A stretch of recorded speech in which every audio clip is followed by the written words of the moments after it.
आप देख रहे हैं पब्लिक समाचार, पब्लिक के हक में।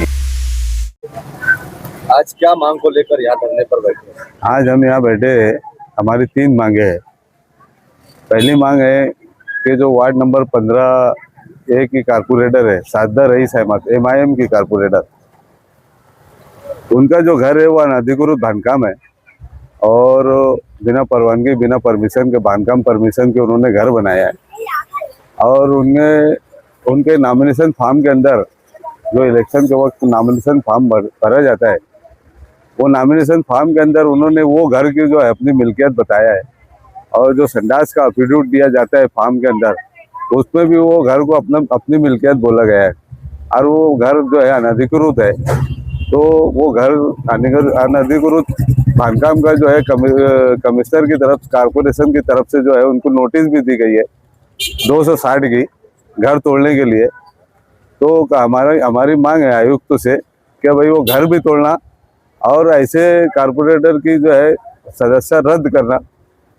दूसरी मांग जो है, एक जो सर्वे नंबर 168-69 घर नंबर 228 में एक घर है, वो घर भी जो है वो बिना परवानगी के बांधकाम किया गया है। 3 मंजिला इमारत बनाई गई है।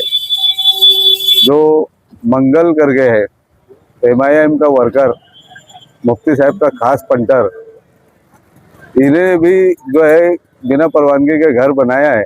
और एक बात तो ऐसी है कि वो जो घर था, ये वहाँ वो घर के अंदर आदिवासी रहा करते थे। तो जो लेडीज थी आदिवासी, उसका इंतकाल होने के बाद वो घर खाली था।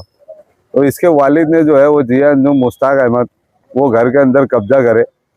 वो लेडीज की मैयत होने के बाद घर खाली था, ये आए, इन्होंने कब्जा करे और वो जो खोली तोड़ करके उसके ऊपर 3 मंजिला बांधकाम इमारत बना करके वो रहने लगे। और उसको भी 260 की नोटिस आयुक्त के तरफ से दी गई है, कमिश्नर की तरफ से। तो वो घर भी जल्दी से जल्दी तोड़ना। और सर्वे नंबर 98 मौलाना उमरान चौक के थोड़ा सी आगे 1,20,00,000 रुपए की लागत से जो है एक जो मुल्ला है, जिसका मुंह मुल्ला का और काम फिरौन का है, जो अलीम फलाई, इसने वो ठेकेदारी किया। 1,20,00,000 रुपए का गार्डन बनाया आवाम की सहूलत के लिए, जो है गवर्नमेंट के फंड से जो बनाया गया है।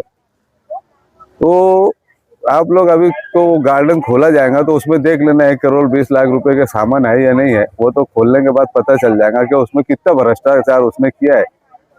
और यहाँ बैठकर बड़ी बड़ी हाँक रहा था, बड़े बड़े बातें कर रहा था। जो दिन वो गार्डन खोला जाएगा, 3 साल से उसके ताबे में है। 1,20,00,000 रुपए का गार्डन बनाया, उसकी मर्जी आता। जब पार्टी साल्टी रहती तो वो गार्डन खोलता, मीटिंग पार्टी की मीटिंग रहती तो गार्डन खोलता, दावत रहती मीटिंग की तो गार्डन की चाबी उसके पास है, वही खोलता और वही बंद करता।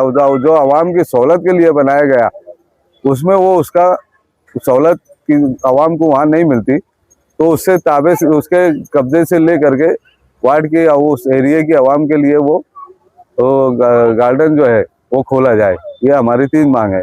और कमिश्नर ने अगर ये पूरी नहीं करी तो बेमुद्दत हम जो है मरण भरत पर बैठे हुए हैं।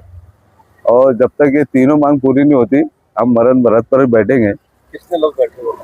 मरण भरत पे तो 4 लोग हैं, लेकिन सपोर्ट के लिए जो है मेरा पूरा परिवार है।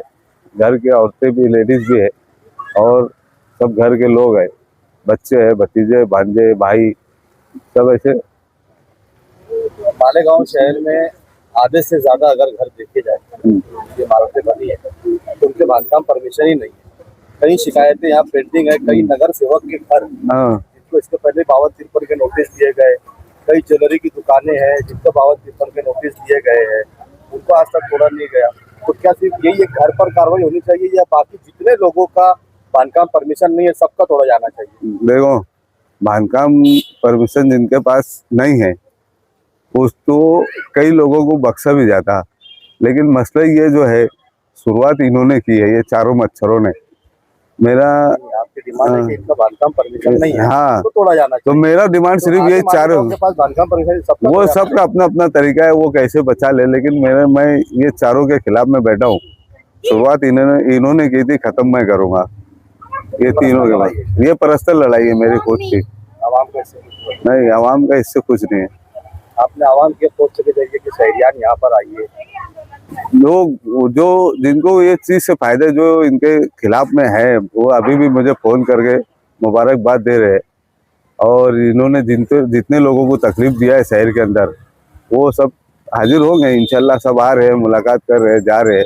शहर के ऐसे कई गार्डन है जिन लोगों पर मतलब पर्सनल लोगों का कब्जा है ना? क्या वो सारे गार्डन भी मतलब खाली होना चाहिए? नहीं, होना चाहिए ना, होना चाहिए ना, लेकिन उसका भी तरीका रहता है। तरीके से अगर है तो उसको वो होना भी चाहिए।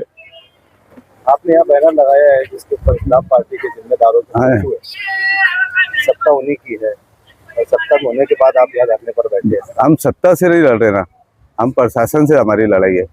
क्योंकि जो यहाँ का प्रशासन है ना, वो जो हमारे सामने वाले है उसके बहुत चाहते हैं। यहाँ जो आयुक्त है, ये आयुक्तों के जो यहाँ आके जो अभी पिछले हफ्ते में जो भांगड़ कर रहे थे, यहाँ आके जो तमाशा कर रहे थे, जो सब फालतू फालतू बातें कर रहे थे, ये आयुक्तों के बहुत चाहते लोग हैं। ये जब भी आते हैं आयुक्त तो बहुत इनकी वो करता, बहुत इनको सहूलत देता। इनको उठाने के टाइम में दूध मिठाई बहुत मतलब ये सब बांटता। आप हम देखेंगे आयुक्तों को कि ये हमारे साथ क्या करता, हमारी बातें मानता या नहीं मानता, और हमारे बोलने पे जो है हमारी हम जो बोल रहे हैं वो कार्रवाई करता या नहीं करता। उस वो लोग के बैठने पे तो वो कार्रवाई करता है, लेकिन अब हमको भी देखना है कि हमारे बैठने पे ये क्या कार्रवाई करता है। जिन 4 लोगों का आपने जिक्र किया, हाँ। आपकी उनसे ही लड़ाई की है। शुरुआत उन्होंने किया है। लड़ाई ये की वजह ये है कि भाई जो मेरा खानदान है, मेरी फैमिली जो है, ये हम वार्ड नंबर 15 में रहते हैं और वार्ड नंबर 15 में ही हमारी पूरी खानदान की वोट है। असेंबली के वक्त हमने जो है शेख आसिफ साहब का काम किए। उस वक्त से जो है एक जो मच्छर है वो हमारे महल्ले में रोज जरा भागदौड़ कर रहा था, तो वो मच्छर को हमने महल्ले से हटा दिए थे और हमने इस्लाम पार्टी का काम किए थे, आसिफ शेख साहब का काम किए थे। तो उसके बाद भी वो हमारी बदकिस्मती या जो भी अल्लाह का फैसला आया, हम हार गए। उसके बाद से जो है मुफ्ती इस्माइल जो शहर के एमएलए है, इन्होंने जो है वो अपनी तरफ से जो है फिर उसको जो है वो जमाल नासिर मच्छर, नशेड़ी मच्छर, 24 घंटे नशे में रहता, गोली बाटली का धंधा भी करता था और बच्चों को भी वहाँ एरिया में छोटे छोटे 12-14 साल के बच्चों को भी नशे का जो आदी बना दिया उसने। तो इसको लगा करके मुफ्ती साहब ने जो हमारा जो जिमखाना है, जिमखाने के पास में जो है मेरे कुछ रिश्तेदार जो है घर बना कर रहते हैं, वो तोड़ने के खिलाफ में उसको खड़ा किया। उसने अर्जी फाटी किया, ये किया वो किया, बहुत करा। उसके बाद कारपोरेशन का इलेक्शन आया, तो कारपोरेशन के इलेक्शन में भी हमने उस वक्त भी हमने उसके खिलाफ ही काम किए। और ये रफीक भाई बैठे हैं, इनकी घरवाली उसके खिलाफ में थी और हमारे कुछ 3 उम्मीदवार और थे। तो हमने इस्लाम पार्टी का और सेकुलर फ्रंट का काम किया। उस वक्त तो भी वो तो जीत गया। खैर वो वार्ड जो है वो वहाँ से बहुत मुश्किल है हमारे लोगों की सीट निकलना, लेकिन उसके जीतने के बाद फिर उसने ज़्यादा जोर लगाया। उसकी वालदा कारपोरेटर बनी तो उसको ऐसा लग गया कि भाई कारपोरेशन अब मेरे दावे में आ गई, अब मैं जो चाहूँ वो होगा। उसके बाद से उसने फिर धरने आंदोलन चालू किया। आयुक्त ने उसकी बातों को माना। आयुक्त तो उसको कुर्सी पे बैठा के बहुत उसका आयुक्त का बहुत लाड़का कारपोरेटर है वो, तो आयुक्त तो बहुत उसकी बातें मानते हैं। तब अब हम भी देखते हैं कि आयुक्त तो बातें मानते हैं कि नहीं, हमारी भी मानते हैं कि नहीं। अब हमारा भी टाइम आया, अब हम बताएंगे कि कौन कितने पानी में है। ये जाती लड़ाई है या सियासी? ये सियासी लड़ाई है, सियासी लड़ाई है। सियासत उसने हमारे साथ चालू शुरू किया, इंशाल्लाह खत्म हम करेंगे अब उसको।